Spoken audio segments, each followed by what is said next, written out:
I'm doing YouTube live tonight, so you see YouTube live coming on here. And you got the recording going? Not yet. I was going to give that a little bit yet. Actually, Aaron, remind me how to pronounce your last name so I get it right. Leung, but Aaron is fine. It's live. Okay. Yeah.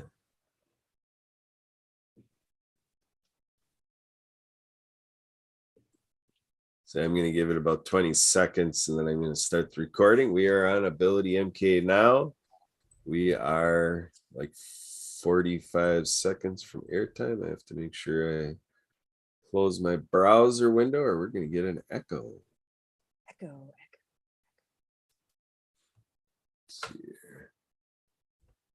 Maybe I'm going to start the recording.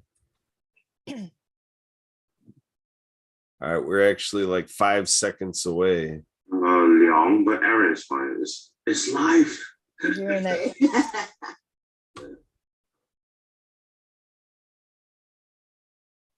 All right, it is go time. We are on AbilityMKE Now radio show. Welcome. We got Sue Roskopf here co-hosting, and with AbilityMKE Now, we're all about looking at the lives of people with disabilities around Milwaukee. And so we are grateful to be here on River West Radio, riverwestradio.com, and part of this broadcasting family. And so we have our friend Aaron here who's going to be just adding a little offset to our conversation. So that's not just Kurt and Sue Roskopf show. So thank you, Aaron, for joining us. Sue, over to you. Take it away.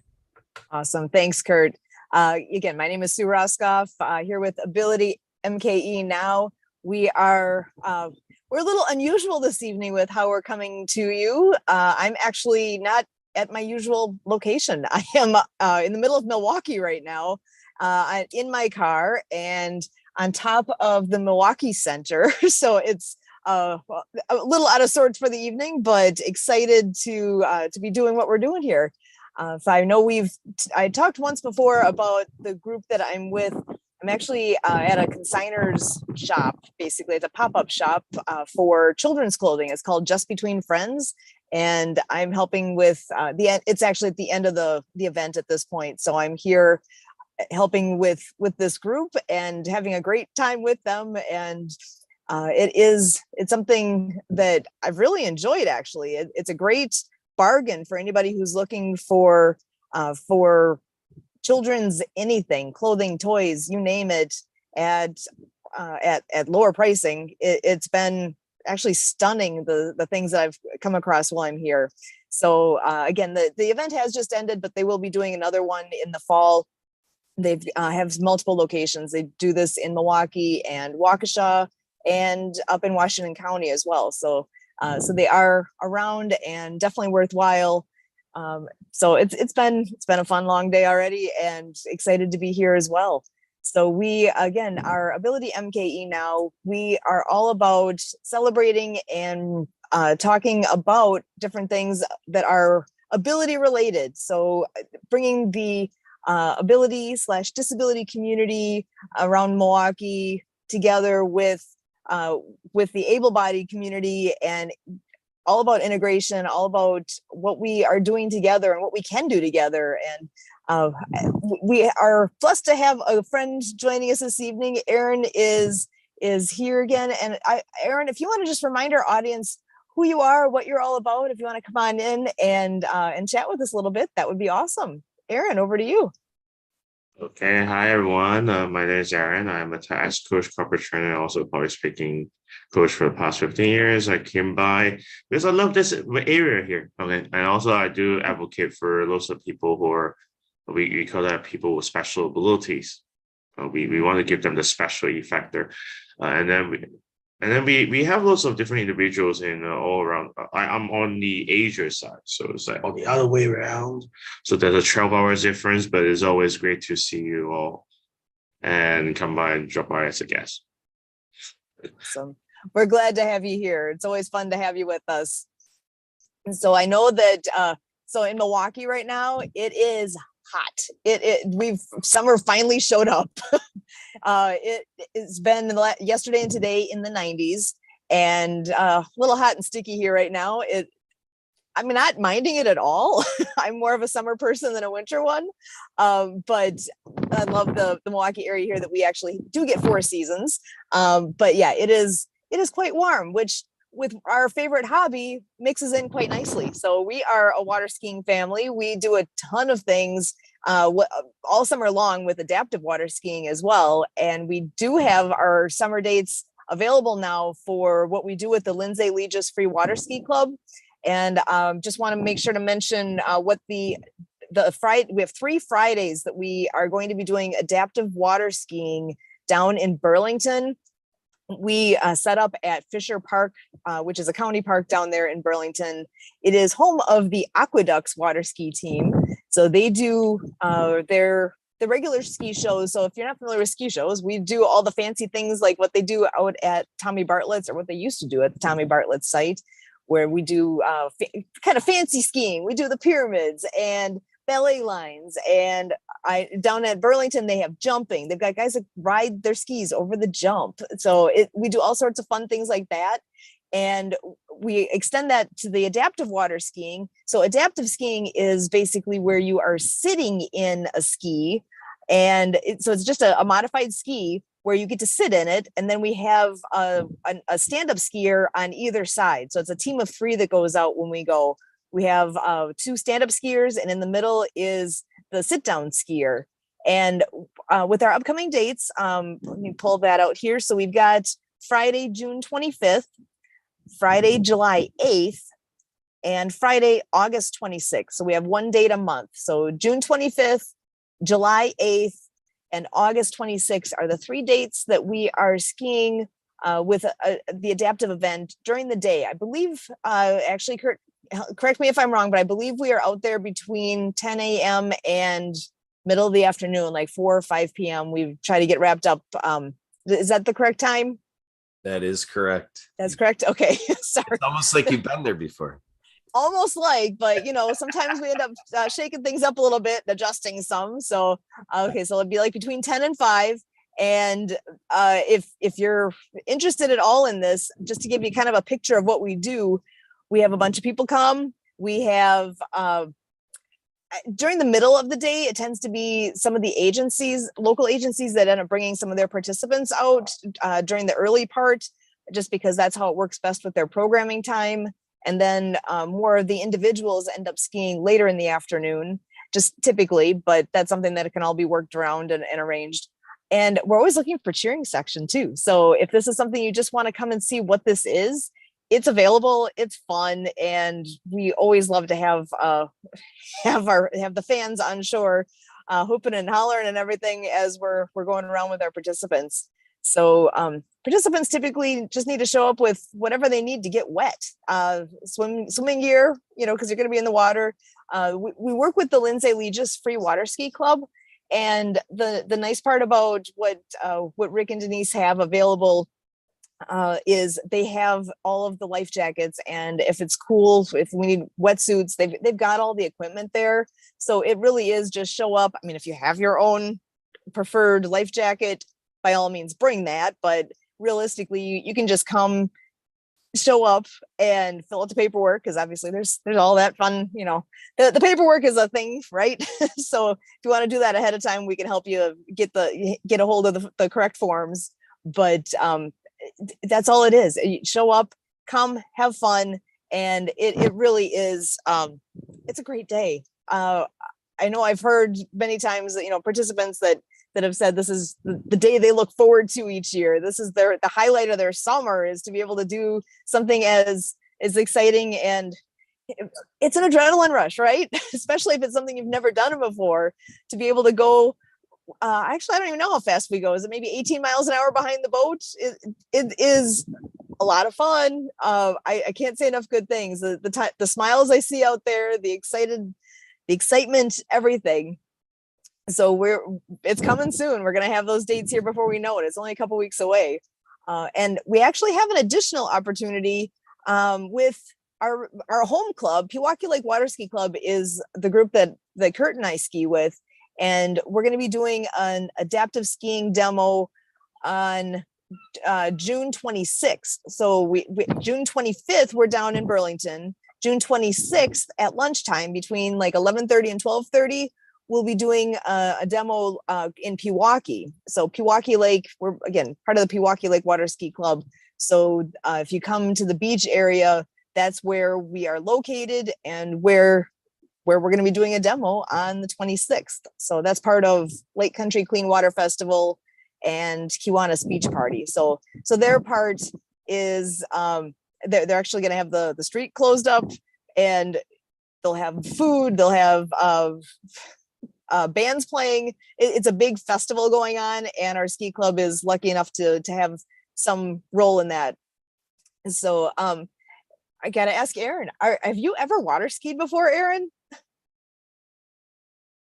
No, I was actually when you're saying that, I was like Googling and what are they going to do? And I can see they're having really great fun on the water there. I haven't tried that though. When you were describing it, I was like really looking forward to it. But then I have to think about I had to fly all over just to try it. I have to think about ways to get there. But love that. Love to try that in Asia though, but I haven't seen one yet. I wonder how many locations. I'm not familiar with what the land is like in Asia. Are there a lot of lakes around? I don't even know. I feel like there are lots of places like even China, like Philippines. Those places are great for like scuba diving and stuff. Maybe it's good for Oh, water skiing there. very nice. Yeah. Basically, the U.S. has about a 20-year history, at least that I know of personally, working with Chinese to do an ongoing water ski show in China. And actually, there was in 2018 a world water ski tournament in China. And so the interesting thing that the Chinese water ski show team did, which was very unique in the history of water skiing, is they scored many points because they did a 5-high pyramid. Now check this out. The Chinese competitive water ski team built a 4-high human pyramid wall and had an extra Chinese water skier go up to the 4-high. So there was 2 people 4-high, and then they totem poled that last person on the human pyramid wall up to achieve a 5-high human pyramid wall. Isn't that amazing? Can you picture that? They trained a live story, you know. They like let's not forget that they work so hard. Oh I yeah. know Yeah. I know a friend. I know a friend who was a Olympian that is doing that, and she dedicated her life just to create that. Yeah. It's amazing. Yeah, I know that there's only a couple of teams, I think, in the United States that are able to do a more traditional 5-high pyramid where they literally have a wall built in a triangle where it's 1 at the top, 2 on the next level, 3 at the third level, 4, 5, and actually have a 5-high pyramid that way. But the Chinese team is the only one where I've ever seen it where it's like Kurt was saying, that traditional 4-high pyramid, and then the 5th person being totem pole up, like both of the 5th-high person's feet are on the 4-high person's shoulders. So it was the only time I've ever seen that. It blew me away. I never knew that was even possible. So it's fun. There's a lot of teams especially in Wisconsin here. We actually are the show ski capital of the world, which is crazy. Knowing that our ski season is pretty abbreviated compared to a lot of other areas around. I know it down in Florida, they're the water ski capital of the world, but we're actually the show ski capital of the world. We've got more show ski teams. I believe we have 37 teams across the state of Wisconsin. It's amazing. And some of them world class. They have like what Kurt was talking about with that world team. They actually select, like, the handpick all the people from across the country to be part of the world team. And I think that they're obviously limited by numbers. I want to say maybe 40 people on the team, and a good chunk of them are from Wisconsin. So I'd say at least half of them, I believe, have to be from Wisconsin. So it's pretty fun to be able to have that kind of talent around and to be able to see it and watch. And that's where, like at the Wisconsin state tournament, that's where when Kurt was the director of, at the time it was called the disabled division for Wisconsin Water Ski Federation, they allowed Kurt asked the question. He said, at the state tournament, can we perhaps do a demo of adaptive water skiing so that people can see what this is, and we can help spread this across the country or across the state a little bit faster because people have seen what it is.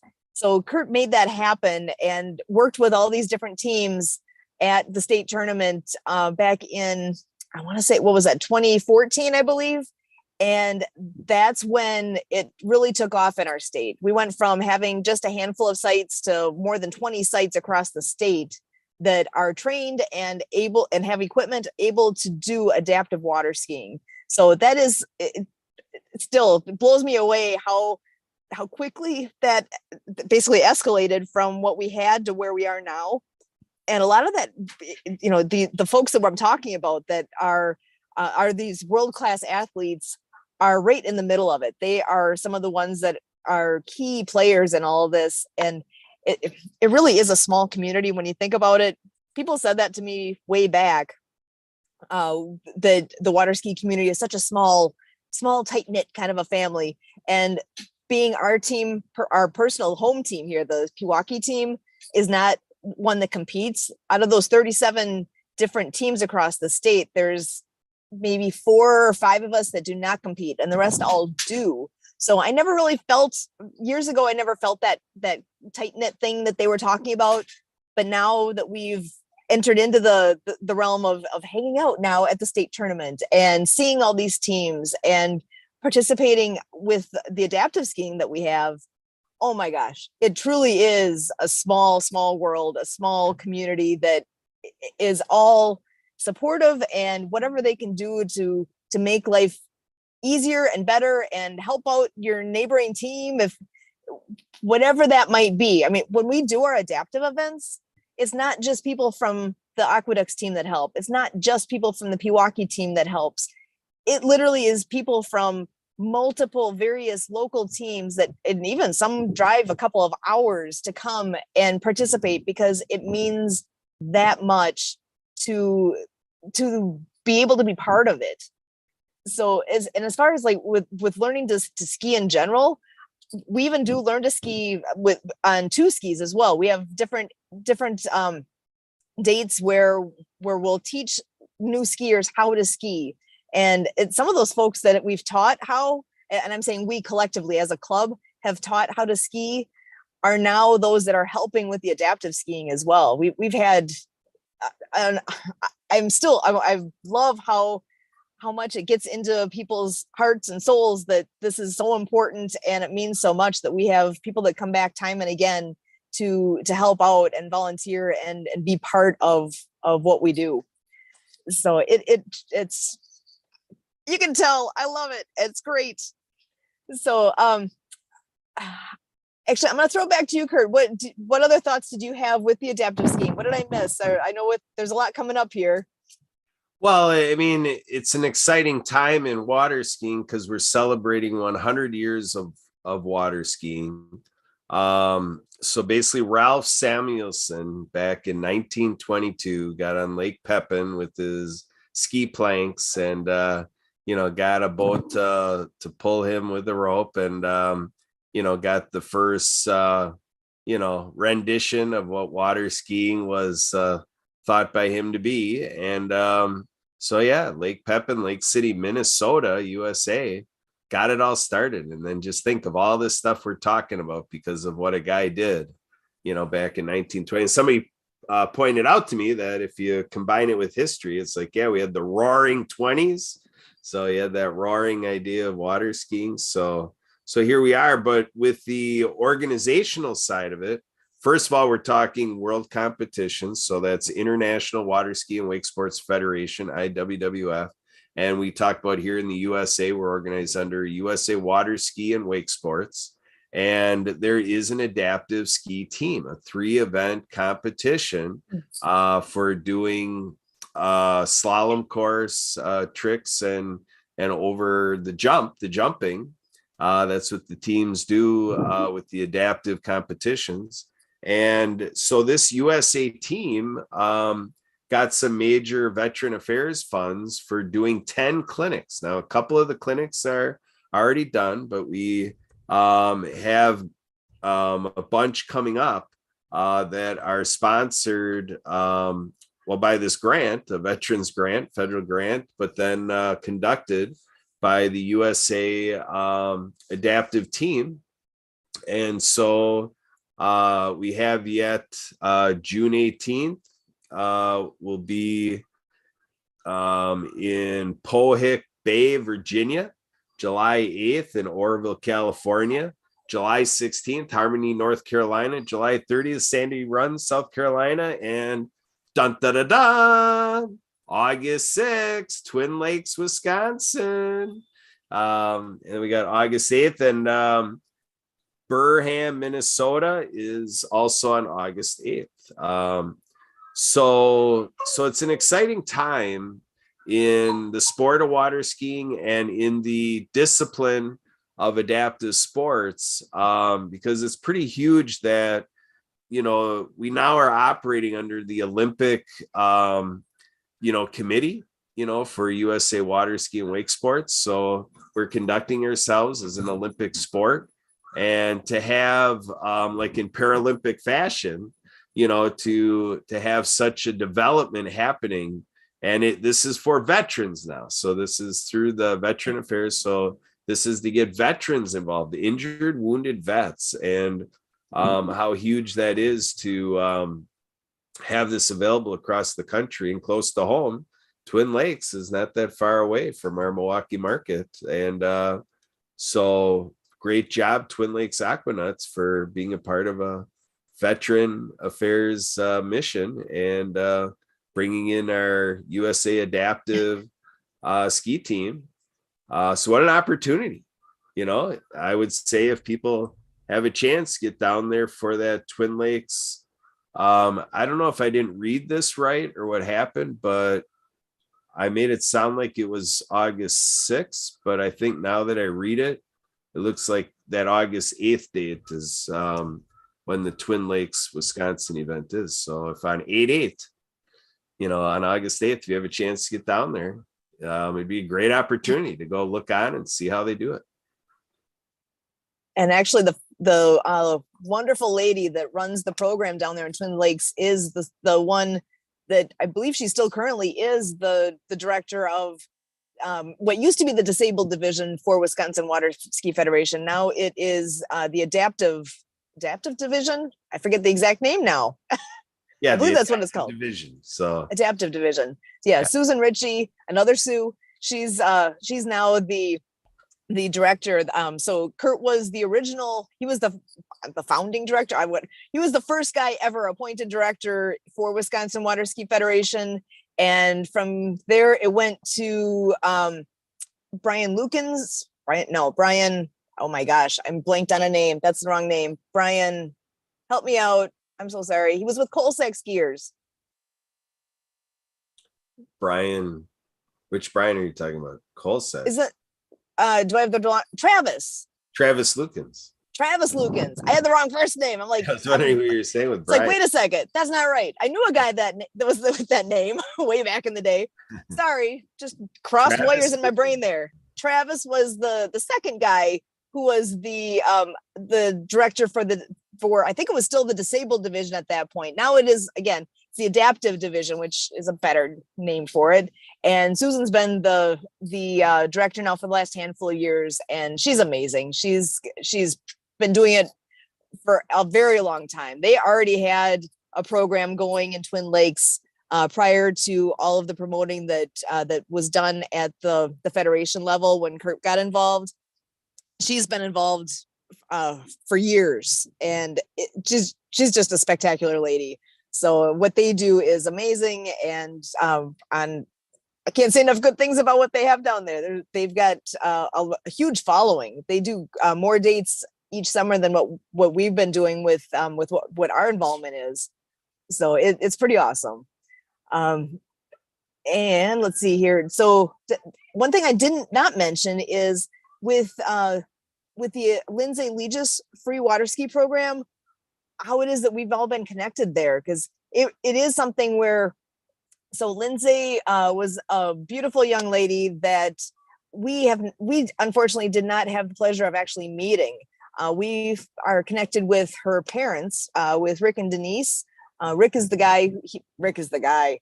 He's the one that drives the boat, the pony boat. When we are down at Burlington running the events there, he's the one that brings the magic. His daughter is Lindsay, and she's unfortunately lost her life in a car accident back in 2006.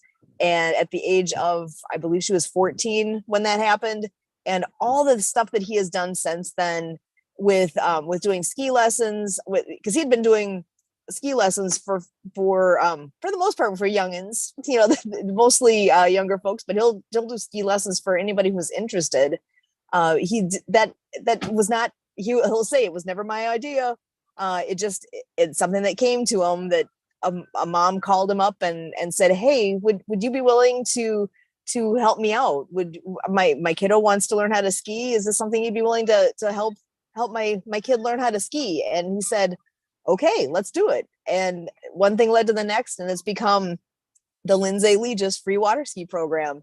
And the way that Kurt connected with Rick was actually at the state tournament. The guys started talking, and again, one thing led to the next. And we actually do adaptive water skiing even at the state tournament now. On the other end of the lake, away from the tournament, it's become tradition that we will take some local people that live locally there to the tournament itself up in Wisconsin Rapids. We will take people out and do some adaptive skiing, usually on Friday of the tournament weekend, which is traditionally, or like the third weekend in July. And it's like I said, Rick's the magic, and I can't say enough about Denise as well. She's the glue keeping it all together, and Rick is the guy who's who's behind the wheel with the straw hat and the personality that's as big as his heart is. He's amazing, and I'm looking forward to seeing them. We get to see them a lot in the summer, and then in the off season we don't get to very much because we're like an hour apart. We talk a bit, but we don't get to actually see each other. So we've got some great friends we'll get to be getting together with here in just a couple weeks. And again, we do it in memory of his daughter. I love that this is a legacy thing for her and for her family, that we're able to offer that up, and that we've been able to ride on their coattails and participate in that. Because I can't even imagine, losing your daughter when she's 14 in something as awful as a car accident like that. And to be able to not only remember her yourself, but to be able to share her with everybody that gets to ride behind the pony boat. And it really is pretty special. And again, I'm gonna throw it back to Kurt. Did you have anything you want to add with that? Because I know with all you've done, you know what I'm saying here with how special that is. Oh, absolutely. That is a big point behind this, that a lot of legacy opportunities come. I mean, I would extend it to say the Lindsay Legis example here is just that. In the world of water skiing, there's been some other individuals deceased. One of our deceased leaders from the Wisconsin Water Ski Federation, Lindsay Legis Free Water Ski Club, got an award under that gentleman's name. And and then we have Ann O'Brien Satterfield, one of our dearly departed friends from Florida being the water ski capital of the world. It's been amazing how they supported our endeavor here to expand adaptive water skiing greatly. And, I talked about Paralympics and the Olympic Committee, and think of all the sports there. So I've always taken my adventures with water skiing as a way to expand and see what I learned from water skiing, how it can be applied to other parts of life. And so we hope that helps things right here in Milwaukee and even everything we're doing right here on River West Radio. So that would wrap it up for us for this show. I'm Kurt Roskopf with AbilityMKE Now. Thank you very much for joining us.